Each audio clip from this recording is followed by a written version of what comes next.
Bun, Rac! Bine ai venit și mă bucur să te am aici alături de mine.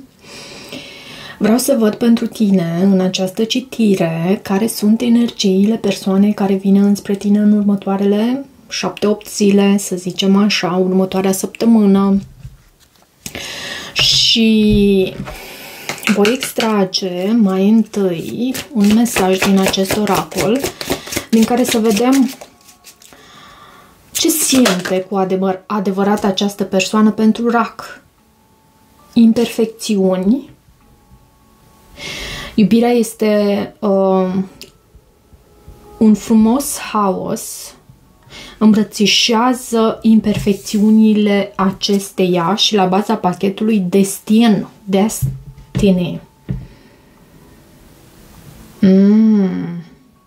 Se pare că Racul își întâlnește sau și-a întâlnit deja flacăra geamănă. Vedem aici: The reunion with your twin flame is a destined event. Reuniunea ta cu flacăra ta geamănă este un eveniment destinat. E ceva pe destin. Și da, nu totul este chiar așa cum poate ți-ai dori.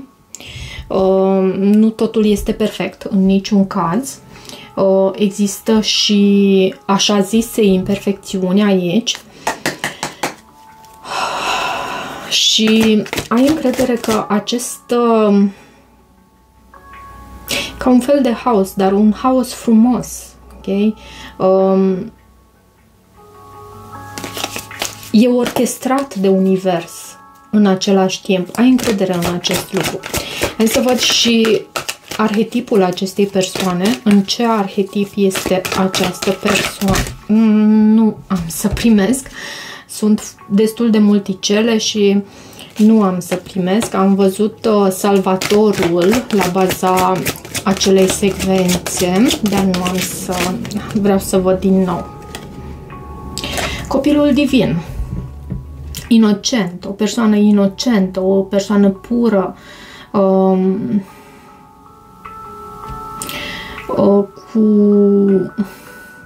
care sugerează, acest card sugerează o conexiune a acestei persoane cu divinul foarte puternică. Este un copil favorizat de divinitate cumva, pentru inocența sa, pentru puritatea și felul în care simte această persoană. Este îmi venea să spun divinizată, nu divinizată, dar cu siguranță favorizată de divinitate. Și avem aici regele. Poate ai de a face cu o energie masculină, o persoană iluminată, o persoană care este și un lider, dar un lider benevolent.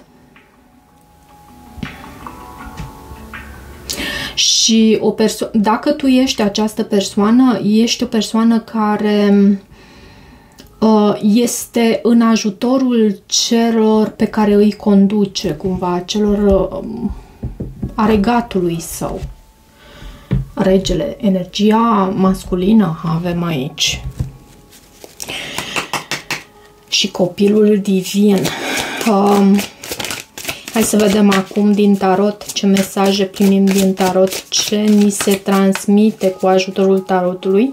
Spirit, ajută-mă să mă deschid pentru a primi mesajele potrivite pentru zodia Rac.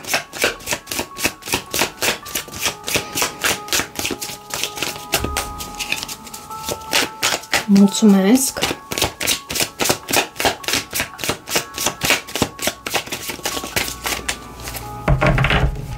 Văd atracție aici și poate chiar un nou început cu pasiune. Vom vedea însă ce cărți se arată.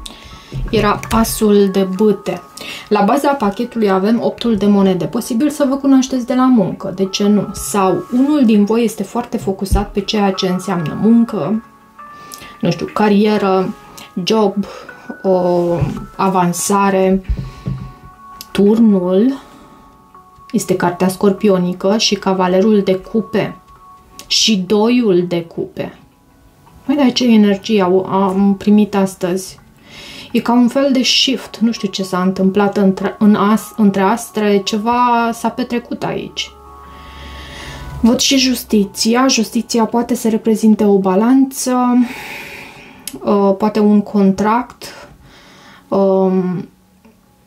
între tine și această persoană.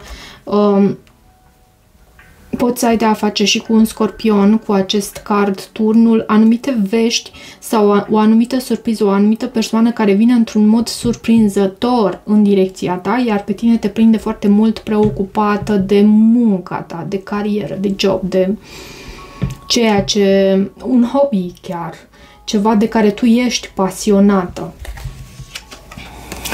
Ce simte această persoană? Avem diavolul. Ce gândește? 10 de bâte.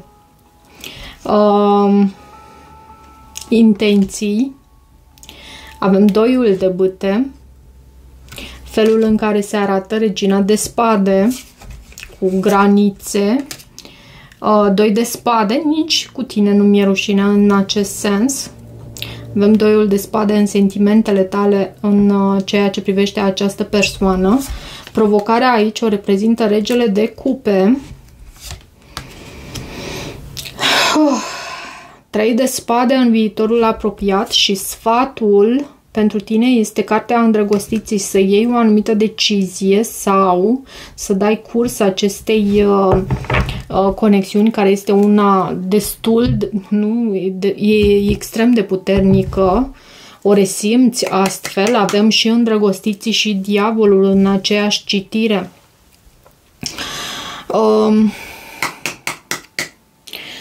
Ce simte cu adevărat această persoană? Într-un fel se simte, să știi că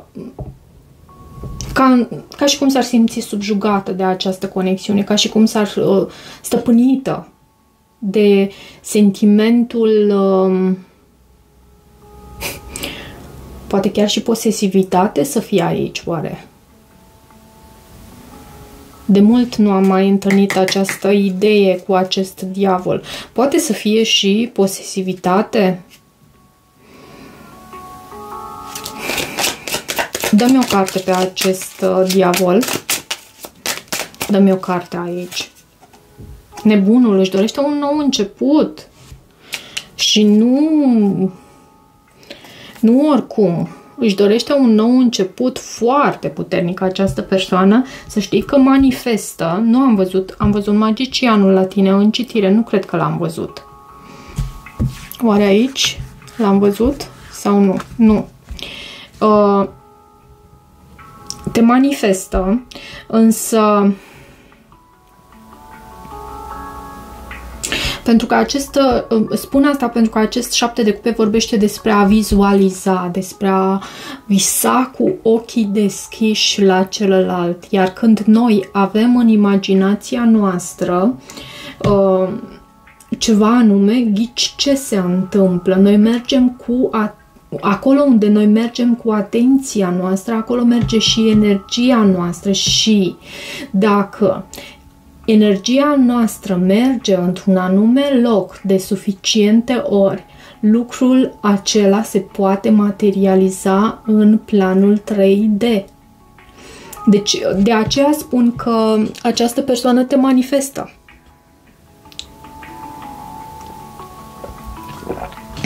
Mi-am făcut și un ceai verde și mă răsfăț cu aceste citiri, citindu-vă energia. Văd și judecata și 9 de bâte. Faetonul este cartea ta.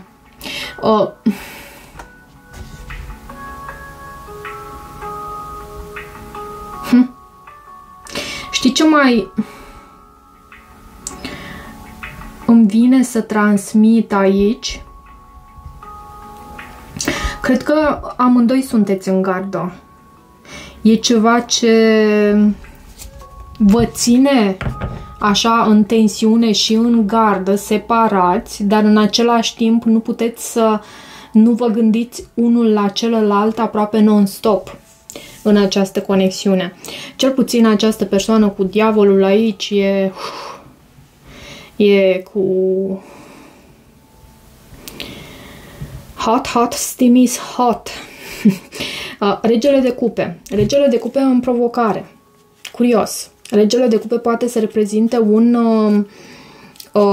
semn de apă, te poate reprezenta pe tine, chiar dacă ești în energia ta masculină. De ce regele de cupe în provocare? E o persoană care iubește, care te iubește. E o persoană care simte tot din jurul său și regina de monede. Ok, ce-o fi asta? Și îndrăgostiții. Formezi un cuplu poate cu un semn de apă sau un semn de pământ? Sau această persoană e dintr-un semn de apă, semn de pământ? E o atracție puternică aici, dar unul din voi nu este deschis.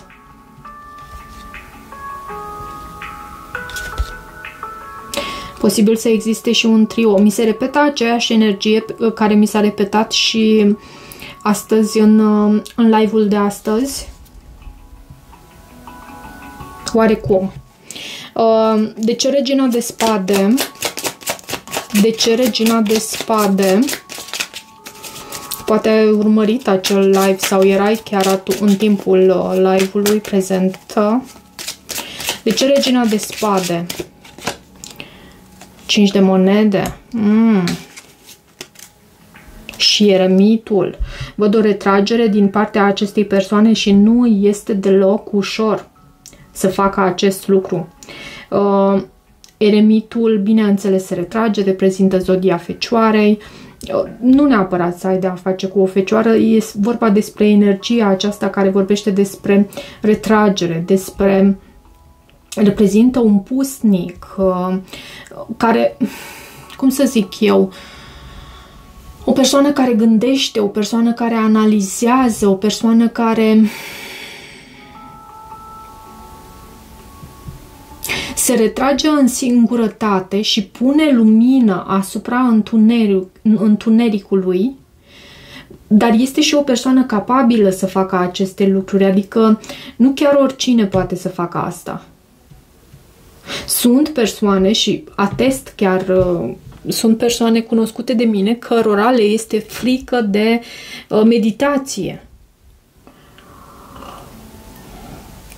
Le este teamă să mediteze, le este teamă să închidă ochii și să se relaxeze, pur și simplu, pentru că meditația până la urmă nu este ceva... Poți pur și simplu pentru 5 minute să îți relaxezi mușchii corpului. Această persoană, în felul în care se arată în gardă, deși în același timp este extrem de atrasă de tine. E o situație tensionată aici și în gândurile sale avem 10 de bâte. E pe punctul de a renunța sau ce se întâmplă aici? Ce are în gândurile sale această persoană? E pe punctul de a renunța? Consideră că această conexiune reprezintă ceva prea mult, ceva prea intens? 7 de bâte. Da, e posibil. Și temperanța. Își caută echilibrul această persoană. Posibil să ai de a face și cu o persoană cu marcaje pe săgetător. Aici am văzut berbec, semnele de apă, semnele de pământ, capricorn, gemeni și semnele de aer. De ce 2 de spade? De ce acest 2 de spade? Ce este cu acest 2 de spade? În sentimentele tale, 9 de cupe. Văd la tine autosuficiență și steaua. Cred că ești și urmărită, nu în sensul de spionată, urmărită poate de foarte multă lume, în sensul că ești populară. Văd și această carte steaua aici. Poți să ai și vărsător pe harta natală. Știi să menții atenția celor din jur, cumva, cu acest magician, iarăși. Iar în sentimentele tale pentru această persoană, cumva, știi cum simt aici? Cred că această persoană încearcă să paseze, dar nu am să spun așa, că nu e tocmai așa. Încearcă să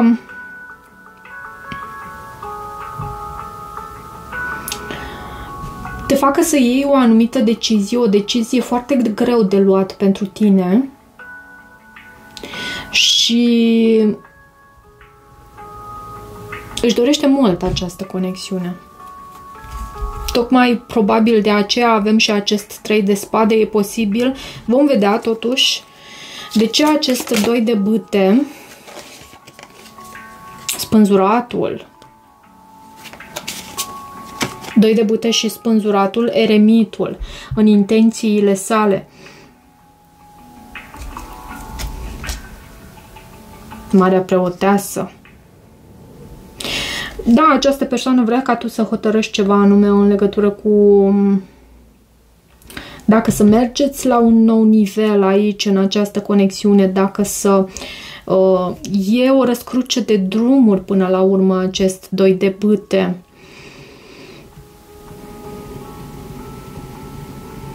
Și văd și o nerăbdare la această persoană, o neliniște interioară și se simte blocat și caută soluții. Din nou avem eremitul aici. De ce 3 de spade în viitorul apropiat între tine și această persoană? De ce acest 3 de spade? 4 de bâte. Pentru unii dintre voi e o căsnicie aici. Văd regina de spade. Posibil să existe un trio, un contract, nevoia de a lua o anumită decizie, nevoia de a rămâne cumpătat, cumpătate. Mai dăm o carte pe acest viitor și îndrăgostiții. Posibil să iei o decizie, până la urmă să iei acea decizie și să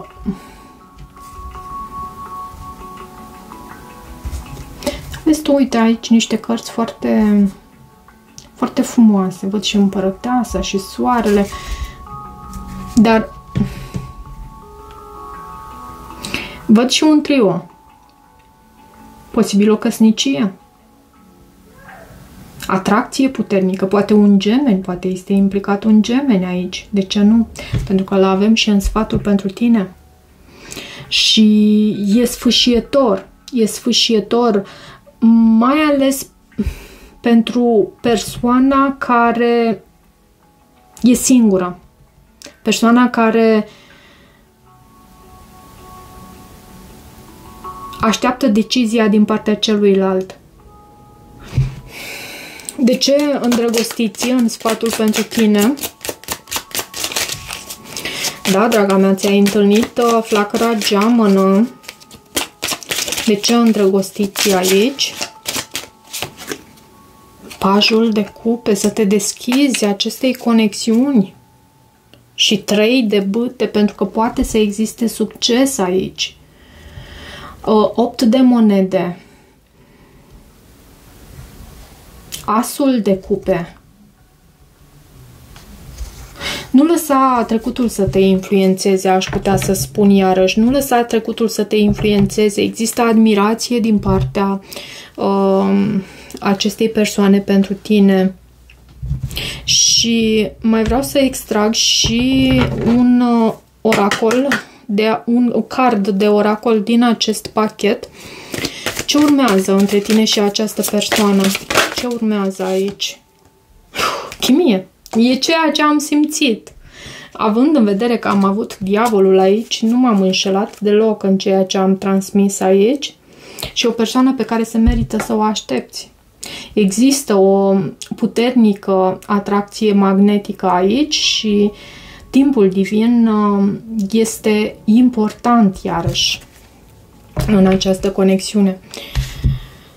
Cam atât pentru această citire, dragilor. Dacă rezonați cu acest mesaj, nu uitați de faptul că vă puteți abona acestui canal, puteți să apăsați pe clopoțel să deveniți membri ai canalului pentru a-l susține și pentru a merge mai departe și în același timp pentru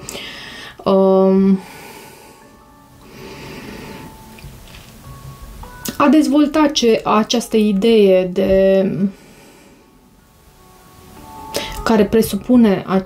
care o presupune pe care misiunea acestui canal, dacă pot să spun așa, pentru că am început să mă și bâlbâi. Vă mulțumesc și vă mai aștept aici. Toate bune!